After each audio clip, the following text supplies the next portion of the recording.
Ah, bonjour Madame Touchatou. Eh bien, vous en avez du courage. Vous osez encore entrer avec tous ces dangers qui vous menacent? Ah, Dieu merci, ma chère Mireille, tout ceci n'est que mes enseignes. Oh, je m'en doutais bien. Dans le pays, tout le monde connaît l'imagination fertile. Hélas, un peu trop fertile parfois. Et je suppose que tout cet étalage de pancarte et la répétition de la séance théâtrale qui nous présentera dans quelques mois comme chaque année dans la salle des fêtes. N'oubliez pas du tout, ma chère Mireille. Auriez-vous oublié que nous approchons de l'heure fatidique? L'heure fatidique. Quelle heure fatidique? On voit bien que vous êtes une femme célibataire de ce pas, sinon vous sauriez. Et je saurais quoi? Vite, dites-moi, vous m'intriguez. Vous sauriez que ce soir, c'est le premier match de football de la Coupe de l'Euro. Ah, mais j'avoue que ce genre de détail m'était complètement sorti de la tête. Le ballon rond comme l'ovale d'ailleurs, ce n'est vraiment pas ma tasse de thé. Ah, moi non plus, hélas. Peut-être suis-je indiscrète en vous posant cette question, mais quel rapport entre le football et ces pancartes sur votre pelouse? C'est simple. Mon mari, vous savez, est une personnalité locale. Aussi est-il souvent importuné. On vient sonner à notre porte pour un oui et pour un non.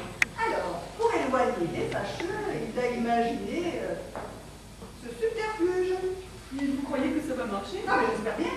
Parce que si mon mari ne parvient pas à jouir de son match de foot comme il en tape, son humeur sera exécrable pendant quelques jours. Là, vous me surprenez. Lui, si gentil, si agréable, si aimable. Mais il est tout cela, ma chère Mireille. C'est un mari charmant. Sauf des matchs. Dans ces moments-là, son humeur se transforme complètement et malgré nos 15 ans de mariage, j'ai du mal à le reconnaître. Ça alors, vous m'en touchez un peu. Promettez-vous, Mireille, et à demain. À demain, madame. Madame Touchatou. Oui, Mireille. Et le téléphone, a-t-il pensé au téléphone? Mais bien sûr, il a étudié plusieurs possibilités, allant de la coupure totale à la coupure provisoire, par le transfert d'appel chez sa sœur qui se fiche du foot comme de sa première en passant par le simple répondeur. Et alors, qu'a-t-il choisi? Tout simplement, ma pomme. Pardon, vous dites? Je dis solution idéale, comme d'habitude d'ailleurs. Il l'a trouvée à sa chère et tendre épouse, c'est-à-dire moi-même. Je prendrai toutes les communications et éventuellement répondrai que c'est absenté momentanément.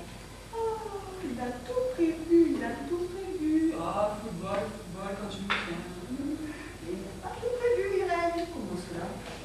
Il n'a pas tout prévu. Je vais vous faire une confidence. Ce qu'il ne sait pas, c'est que ce soir, je mets les bouts. Et pour toujours? Non, bien sûr, rassurez-vous. Non, cet après-midi, comme tous les mercredis, je prendrai l'autobus pour aller rendre visite à ma mère à 15 km d'ici. Et vers 18 h, je l'appellerai pour lui annoncer que je ne rentre que demain matin. Oui, mais comme je ne la verrai pas, je n'en souffrirai point. Je voudrais déjà être là pour savoir comment il a fait. Très bien, écoutez, je vous promets que je vous raconterai tout. À demain. À demain, madame Touchatou. Bonne soirée.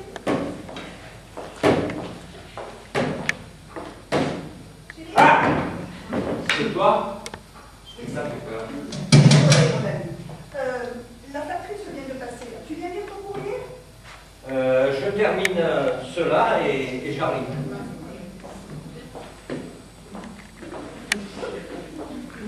Bernard! Bernard! Ah. Bonjour, Madame Aglaé. Veuillez m'excuser, mais je suis très occupé. T'es coupé, dis-tu? Mais avec quoi donc, mon garçon? Le sourde comme un pot, la vieille chèvre.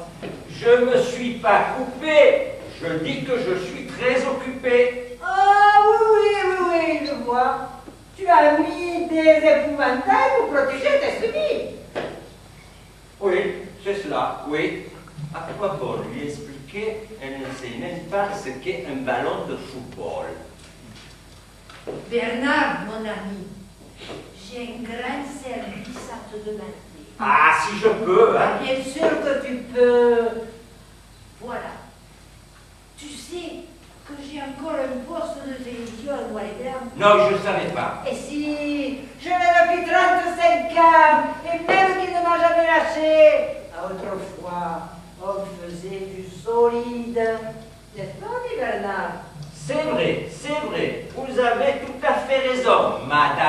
Aglaé. Alors, j'ai pensé. Et vous avez pensé quoi? J'ai pensé que je pourrais voir ce fameux match de football en couleur.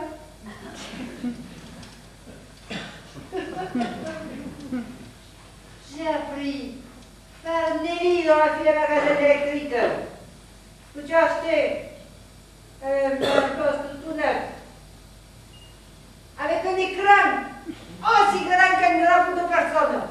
C'est vrai ça? Peut-être pas aussi grand, mais le plus grand qui existe. Parfait, parfait. Ainsi, je pourrais suivre toutes les passes et vérifier si la lutte n'est pas humaine. Désolé, Madame Aglaé, mais cela n'est pas possible. Parce que ce fameux poste, il est en panne. En panne? Au bout de 8 jours? Eh oui, vous le disiez tout à l'heure, le matériel moderne, il n'est pas aussi robuste qu'auparavant. Tata, mon ami, je vois bien que tu me racontes des histoires. Tu veux pas d'agréer ce soir, tu n'auras pas d'agréer. Bonne soirée, mon ami, bonne soirée. Je te laisse pas te pleine d'émotions.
Pour cet homme de rien. À moi, tous les chiens!